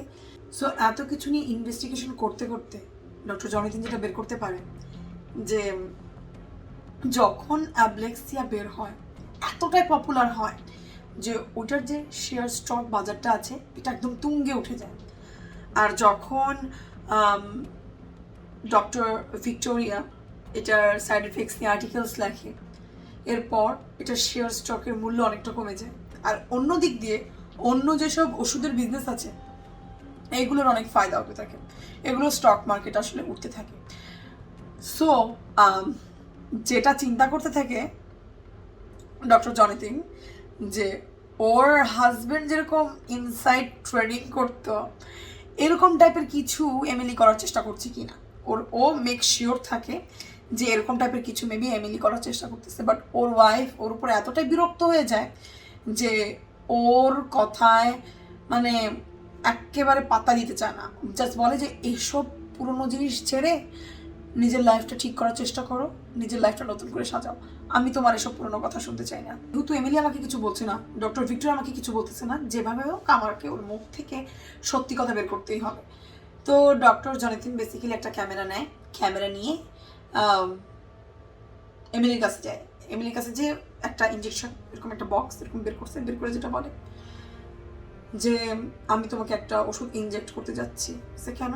বলতেছে তুমি যেহেতু বলতে পারছো না তুমি ঘুমের ঘরে তুমি কি করেছিলে, আর ওই সময় অ্যাকচুয়ালি তুমি তোমার স্বামীকে খুন করেছিলে কা করোনি, আমার কাছে একটা ওষুধ আছে, একটা ওষুধের নাম বলে, এই ওষুধটা আমি তোমাকে এখন ইনজেক্ট করব। এটা করার পর যেটা হবে তুমি মানে না চাইতো তোমার ব্রেন সেল একদম শান্ত হয়ে যাবে, যেটা সত্যি কাহিনী সেটাই তোমার মুখ থেকে বের হয়ে আসবে। পরে এখন অনেক ঘাবড়াতে থাকে এমিলি, বলতে থাকে যে কেন এরকম একটা এক্সামিনেশন আপনি আমাকে কেন করাবেন? আমি সত্যিটা জানতে চাই এমিলি, সত্যি না জানলে আমি তোমাকে কীভাবে হেল্প করব। পরে বলতেছে এই ওষুধটার সাইড এফেক্ট কী? বলছে এই ওষুধটার কোনো সাইড এফেক্ট নেই, এটা তোমার ব্লাডে মিশে যাবে। যেটা তোমাকে করতে হবে, আমি তোমাকে জাস্ট ইঞ্জেকশনটা দিব, ইঞ্জেকশন দেওয়ার কিছুক্ষণের ভিতরে তোমার হালকা ঝিমুনি আসবে, ঝিমুনি আসতে আসতে আমি তোমাকে কোশ্চেনগুলো করব, আস্তে আস্তে তুমি ঘুমিয়ে পড়বে, আর ঘুম থেকে তুমি যখন উঠবে তুমি একদম রিল্যাক্স ফিল করবে। এই ওষুধটা আমি তোমাকে দিয়ে দিচ্ছি। বা বলে কি যদি আমি আমার হাজব্যান্ডের নামে উল্টোপাল্টা কথা বলে বেশি, তাহলে যেটা বলবে আমি তো সেটাই রেকর্ড করবো রায়। তুমি যদি এমন কিছু বলে বসো যেটা তোমার কেসের জন্য খারাপ, ট্রাস্ট মি, আমি সাথে সাথে সেটা ডিস্ট্রয় করে দিব, সেটা কেউ পাবে না। আমি জাস্ট জানতে চাই যে behind the story, behind the your mind তুমি কিছু জানো কি না। Okay fine. অনেক ভয়ে ভয়ে এমিলি হাতটা দেয় ডক্টরকে। ডক্টর ইঞ্জেকশনটা দেওয়ার পর এমিলির আস্তে আস্তে ঝিম আসতে থাকে। এমিলি যেটা বলতে থাকে, আমি আমার হাজব্যান্ডকে অনেক ভালোবাসি, আমি কখনো জেনে বুঝে মাকে মারতে চাইনি। পর ডক্টর জনাথন বলে, তুমি ওই দিন 3টা প্লেট সাজিয়েছিলে, 3টা প্লেট কার কার? ও, আমি আর সামথিং একটা মেয়ের নাম বলে, দুটো মেয়েটার নাম অ্যানা ধরলাম। অ্যানা কেউ? অ্যানা কে? এমনি বলতে থাকে, যার আসার কথা ছিল, যাকে নিয়ে আমরা বোটে ঘুরতে যাব, সে আমার মেয়ে। এটা শুনে ডক্টর জনাথন একটু অবাক হয়ে যাবে, মানে তো মেয়ে? বলে, ও যখন ওকে ধরে নিয়ে যায় তখন বেসিক্যালি আমি প্রেগনেন্ট ছিলাম, আমাদের একটা মেয়ে হওয়ার কথা ছিল, বাট আমি এতটাই ডিপ্রেশনে পড়ে যাই আমার বাচ্চাটা আর হতে পারেনি। সো আমার খুব শখ ছিল আমরা 3জন মিলে খেতে যাব, ঘুরতে যাব, বোটে ঘুরবো। সো আমি প্লেট সবসময় ওর জন্যই সাজাতাম, 3জনের জন্য খাবার কাটতাম, বলতে বলতে ঘুমাই গেছে। আর এদিক দিয়ে ডক্টর জনাথন বলতেছে, এমিলি ওঠো, বলো তুমি বলো। এরপর এই এভিডেন্স নিয়ে পুলিশের মধ্যে একটা ভালো ইনভেস্টিগেটর ছিল, যার সাথে আর কি জনাথনের ভালো সম্পর্ক। জনাথনের কাছে যায় জনাথনের ওর কাছে যায়, যাওয়ার পরে বেসিক্যালি বলে যে আমি এখন প্রমাণ দিতে পারবো যে এই মেয়ে 100% মানে দোষী এবং ওর হাজব্যান্ডকে খুন করেছে। যে কীভাবে? বলছে, ওকে আমি এরকম একটা ওষুধ দিব, ডোজ বলেছি, আর আমি বলেছি এটার সাইড এফেক্ট কীরকম। ও আমাকে উত্তর দিতে দিতে ঘুমিয়ে গেল। বলছে যে তো আমি তো ওকে ওষুধ দেইনি, ওকে আমি জাস্ট সল্ট ওয়াটার দিয়েছি, আর আমি দেখেছি যে এই ওষুধের সাইড এফেক্টসের কথা ওকে বললে ও কীরকম রিয়াক্ট করে আর কীরকম টাইপের সত্যি কথা অথবা মিথ্যা কথা আমাকে বলে। ও জাস্ট মন গড়া কিছু কথা বলতে বলতে ঘুমিয়ে গেল। ওই পুলিশ যেটা বলে, এটা আপনি আমাকে বলেছেন, আপনি এখানে ভুলে যান, এভিডেন্স আপনি জাস্ট ডিস্ট্রয় করে ফেলেন, এই জিনিসটা ডিস্ট্রয় করে ফেলেন, আপনি যে আমার কাছে এসেছিলেন আপনি এটা ভুলে যাবেন, আপনি আমাকে এটা বলেছেন এটা আমিও ভুলে যাব। তখন জনাথন বলতে থাকে, কেন? সে রিজন, একজন ডক্টর হয়ে রুগীকে না বলে একটা ভুল জিনিস আপনি তাকে ইনজেক্ট করেছেন সত্যি কথা বের করার জন্য, এটা যদি গভর্নমেন্ট জানতে পারে আপনার চাকরি আর থাকবে না, আপনার লাইসেন্স আর থাকবে না।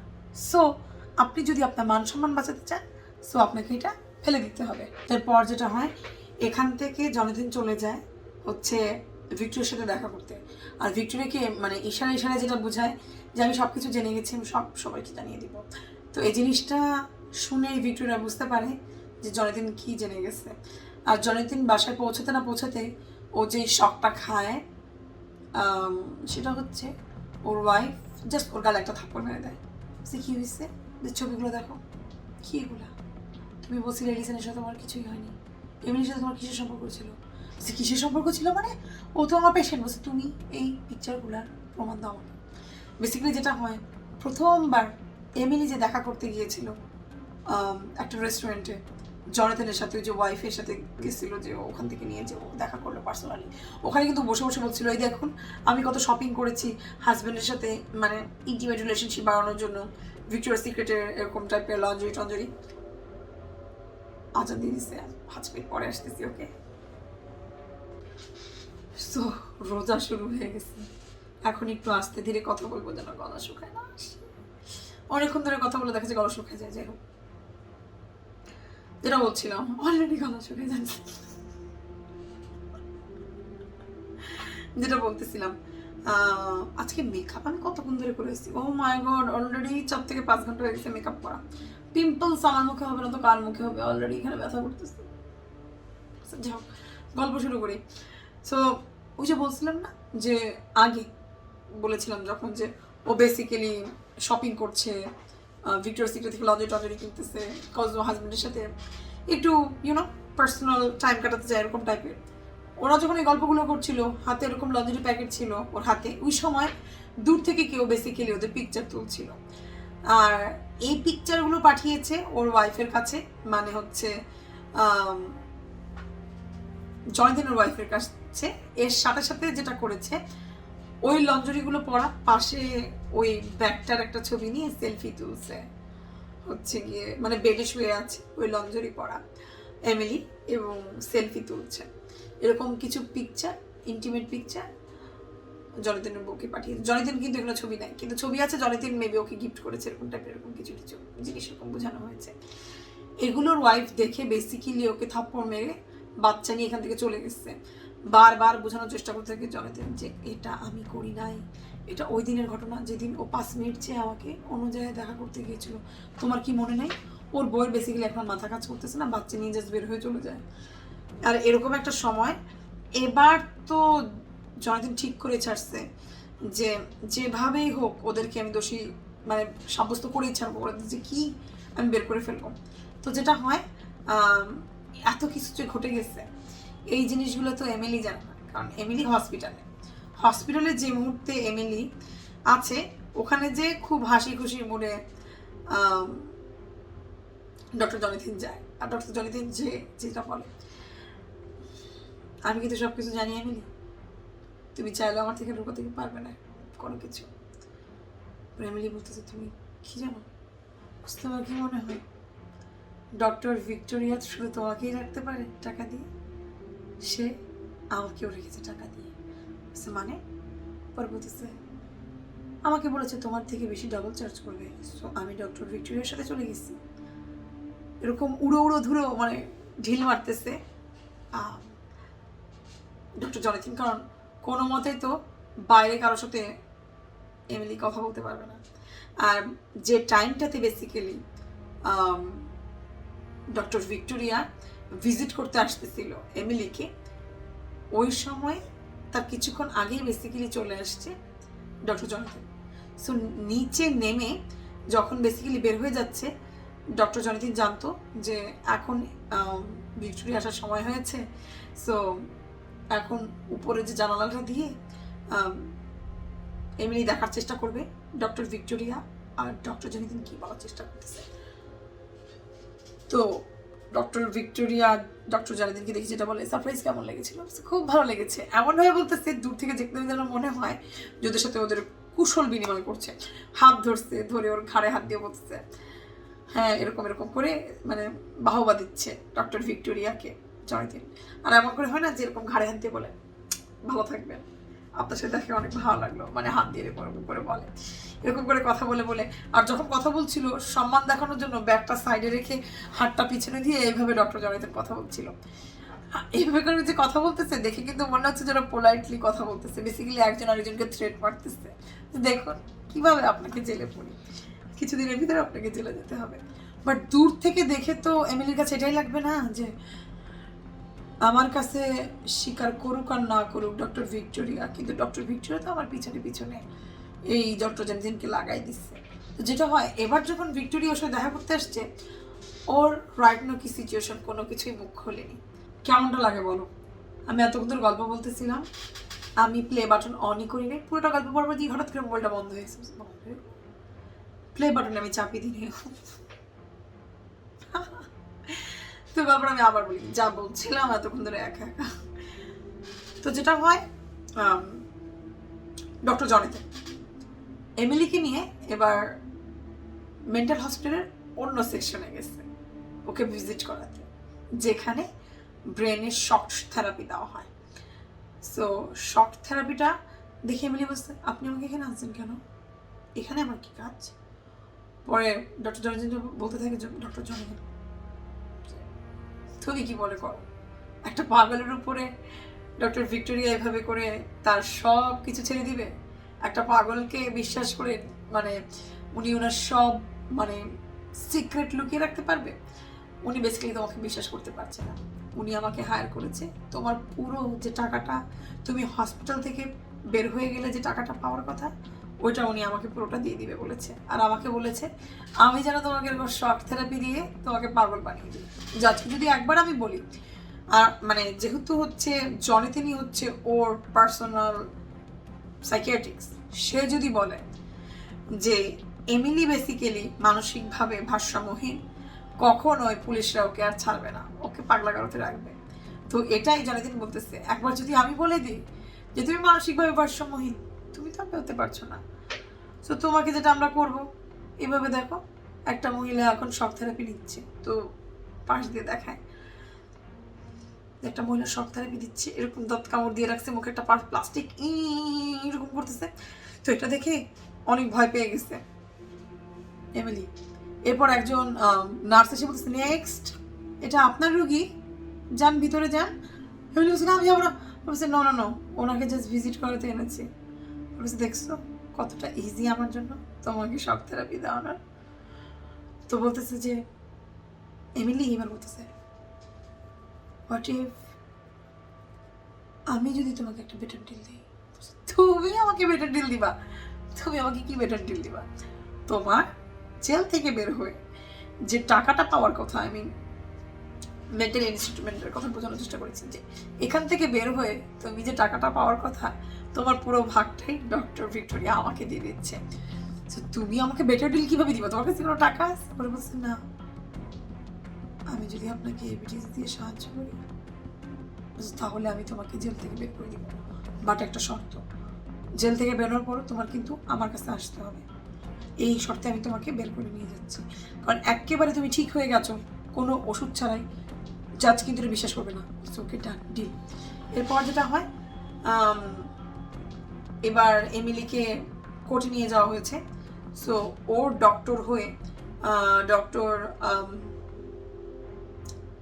জনিতিন যেটা বলে যে রাইট নাও ও মানসিকভাবে সুস্থ আছে, বাট ওর যে সিচুয়েশন সেটা বিবেচনা করে আমি মনে করি প্রতি সপ্তাহে ওরা আমার কাছে এসে একবার করে হলেও একটা সেশন নিতে হবে, আমি যেন ওর মেন্টাল স্টেটমেন্টের সিচুয়েশনটা বুঝতে পারি। তো ওই সময় জাজ যেটা বলে যে যদি আপনি দেখেন যে ওর মেন্টাল অবস্থা আবার খারাপ হচ্ছে, সেক্ষেত্রে আপনি কি করবেন? তো ডক্টর জনিতিন যেটা বলতে থাকে, সেক্ষেত্রে আমি যেটা করতে চাই আমি ওকে আবার মেন্টাল হসপিটালে পাঠিয়ে দিব। তো এই কথায় বিশ্বাস করে এমিলিকে বেসিক্যালি ছেড়ে দেয় পুলিশ। ছেড়ে দেওয়ার পর এরপরে যেটা হয়, ডক্টর ভিক্টোরিয়ার সাথে দেখা করতে গেছে এমিলি। এমিলিকে দেখেই মানে হচ্ছে ডক্টর ভিক্টোরিয়া চমকে উঠে যে তুমি বের হয়ে গেছো বলে ওকে ও কিস করতে থাকে। এখন সব হ্যাঁ এমিলিয়াকে ভিক্টোরিয়া মানে বেসিক্যালি ওরা গার্লফ্রেন্ড সিচুয়েশনটা যেটা হয় আমি একটু খুলে বলি। ডক্টর ভিক্টোরিয়া ওর পাস্ট লাইফে নিজেও একজন ডিপ্রেশনের রোগী ছিল, ডাক্তারই বেসিক্যালি ডিপ্রেশনের রোগী ছিল। আহারে, সো যেটা হয়েছিল ওর হাজবেন্ড বেসিক্যালি একটা ইয়াং মেয়ের জন্য ওকে ছেড়ে ধোকা দিয়ে চলে যায়। সো ডক্টর নিজে ডিপ্রেশনের রোগীর চিকিৎসা করতেছে, প্লাস সে নিজেও ডিপ্রেশন। এর ভিতরে এমিলি ওর কাছে প্রথম ওই যে 4 বছর হচ্ছে মার্টিন জেলে ছিল, তখন ওর রোগী হয়ে আসে, ও ওর সিচুয়েশনটা ওর সাথে শেয়ার করে।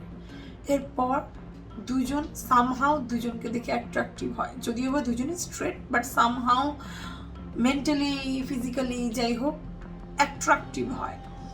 এরপর দুজন একটা প্রেমের সম্পর্কে জড়িয়ে যায়, এবং এর সাথে সাথে এমিলি এটাও জানায় ভিক্টোরিয়াকে যে মনে মনে ওর হাজবেন্ড কেউ কি পরিমাণে ঘৃণা করে। এর রিজন ওই হচ্ছে মূল কারণ ওর জীবনটা এরকম নষ্ট হওয়ার, এবং এটাও স্বীকার করে আগে স্বীকার করে বেসিক্যালি সব কিছু এমিলি, যে ওর টাকার জন্য বেসিক্যালি ওর হাজবেন্ডকে বিয়ে করছিল, আর সেই জায়গায় টাকা তো পায়নি, হাজবেন্ড জেলে চলে গেছে, ওর মান সম্মান চলে গেছে, ওর চাকরিও চলে গেছে।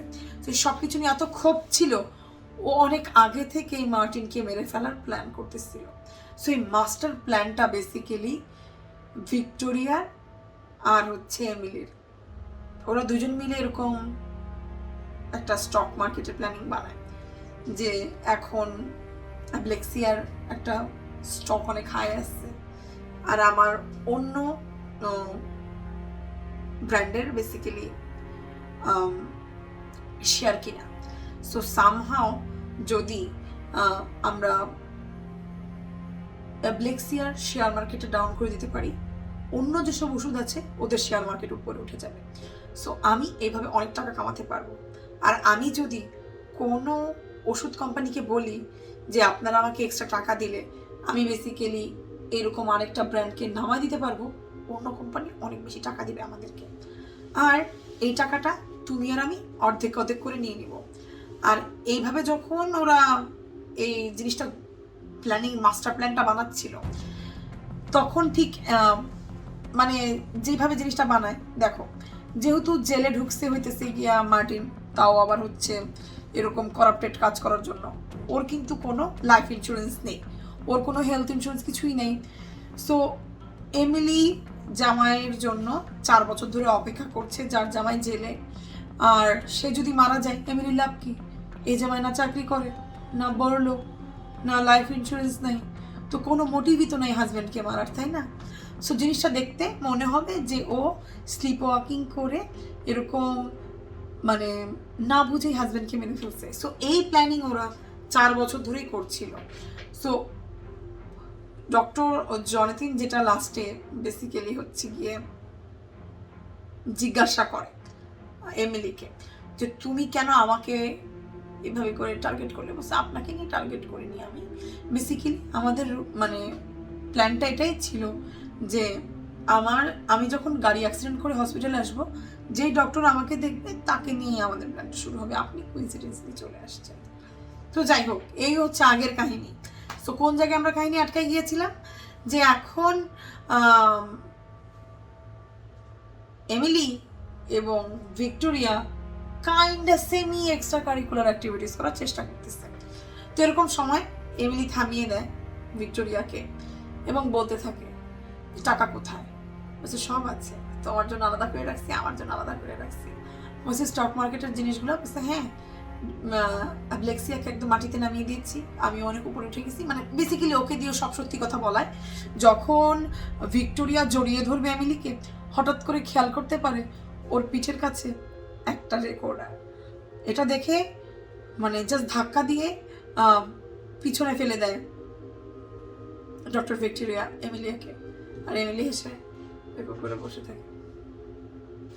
আর উনি যখন পালানোর চেষ্টা করে, দরজা খুলে দেখে পুলিশ দাঁড়ানো। বেসিক্যালি এই প্ল্যানিংটা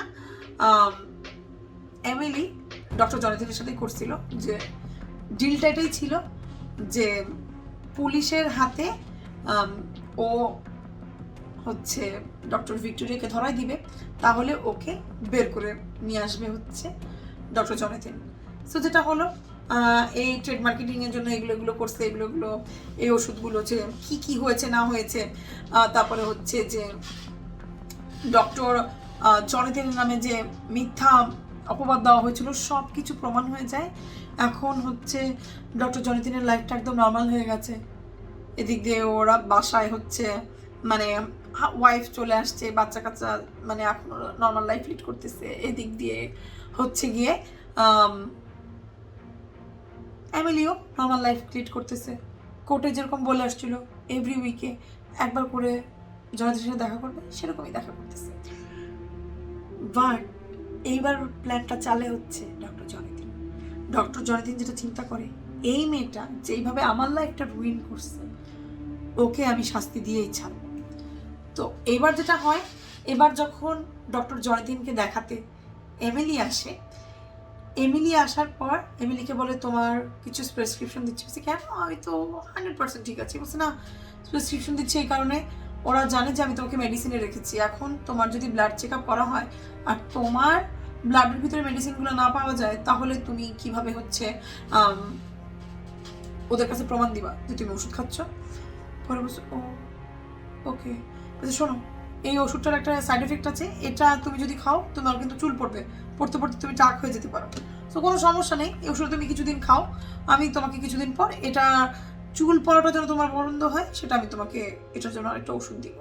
সো এরকম একটা কথা শুনে এমিলি খেপে যায়, মানে হ্যাঁ আমি টাক হয়ে যাবো মানে, তো চিল্লাচিল্লি করতে থাকে। আর এদিক দিয়ে কয়েকদিন আগেই ডক্টর জনেথন পুলিশকে ইনফর্ম করেছিল যে ইদানিং দেখা যাচ্ছে মানে এমিলির মাথাটা খারাপ হয়েছে, ও আবার কথায় কথায় রেগে যায়। তো এদিন যখন এরকম কাজ করতেছিল মানে মানে ডক্টর জনেথিনের ভিক্টোরিয়াকে ওর অফিসে ডেকেছিল এর আগেই, পুলিশ বাইরে বসা ছিল, যেটা খেয়াল করেনি এমিলি আসার পরে বেসিক্যালি পুলিশ পিছনে দাঁড়ানো। তো যেটা হয় এভাবে করে চিৎকার করতেছেন, বলছে হ্যাঁ আমাকে এরকম করতেছেন, আপনি আমাকে এরকম পাগল বানাবেন, জানেন আমি কত কি করার পর এরকম ঠিক হয়েছি, আমি কত কি করে আমার এই জায়গাটায় আসছি, আমি এই মানে ফ্রি লাইফ লিড করার জন্য আমার স্বামীকেও খুন করতে আমি মানে ভয় পাইনি। এগুলো বলে ঝামটামে যখন দরজা খুলছে ওর শাশুড়ি দাঁড়ানো, একদম ঠাটায় ওকে একটা থাপ্পড় মারা দেয়। এরপর পুলিশ যেটা হয় পুলিশকে দেখে অনেক চিৎকার করতে থাকে, পুলিশকে বলে দেখুন মানসিকভাবে পুরোপুরি ভারসাম্য হয়ে গেছে, ওকে হসপিটালে নিয়ে যেতে হবে। আগেই তোমাদেরকে বলেছিলাম। জাজ কিন্তু এই কথা বলেই এমিলিকে বের করেছিল যে যতদিন পর্যন্ত ওর ডক্টর বলবে ও সেফ সমাজের জন্য, ততদিন পর্যন্ত ওকে সমাজে রাখা হবে। যে ওর ডক্টর বলবে ও নর্মাল মানুষদের জন্য ও হচ্ছে হানিকর, তখনই ওকে হসপিটালে দিয়ে দেওয়া হবে। তো যেটা হয় ডক্টর এই মাস্টার প্ল্যানটা বানায় যে এবার এমিলিকেও ওই পাগলা গারোতেই পাঠাবে। সো পাঠিয়ে দেয়। সো কাহিনীটা এভাবে শেষ হয় যে এখন এমিলি অ্যাকচুয়ালি ওষুধ খায়, ওকে হসপিটালে রাখা হয়েছে পাগল রোগীদের সাথে। আর ও ওষুধ খাওয়ার পর ওকে জিজ্ঞাসা করছে একজন নার্স যে এমিলি তোমার কেমন লাগছে,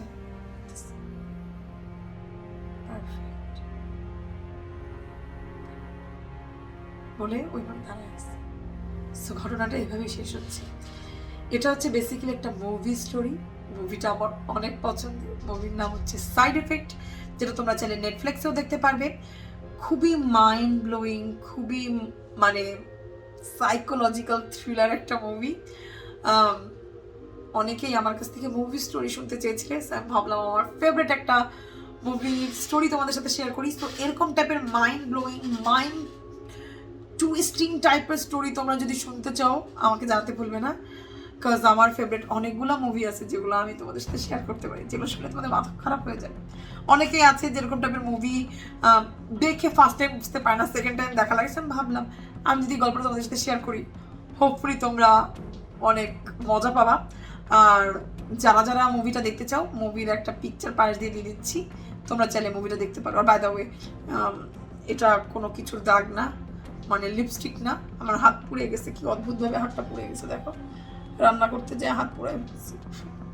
যাই হোক, এই ছিল আজকের 12 পেচাল। হোপফুলি ভালো লেগেছে। আর যদি কেউ মুভিটা আগে দেখে দেখো, কমেন্ট বক্সে লিখতে ভুলো না। সো আজকের মতো বিদায় নিচ্ছি, আবার কোনো একদিন দেখা হয়ে যাবে। টিল দেন আল্লাহ হাফেজ। ও আরেকটা কথা যেটা তোমাদেরকে দেখানো হয়নি, রাইট নাও আমি এক বক্স ইকরি অনেক কুচু কাঁচা জিনিস কিনেছি।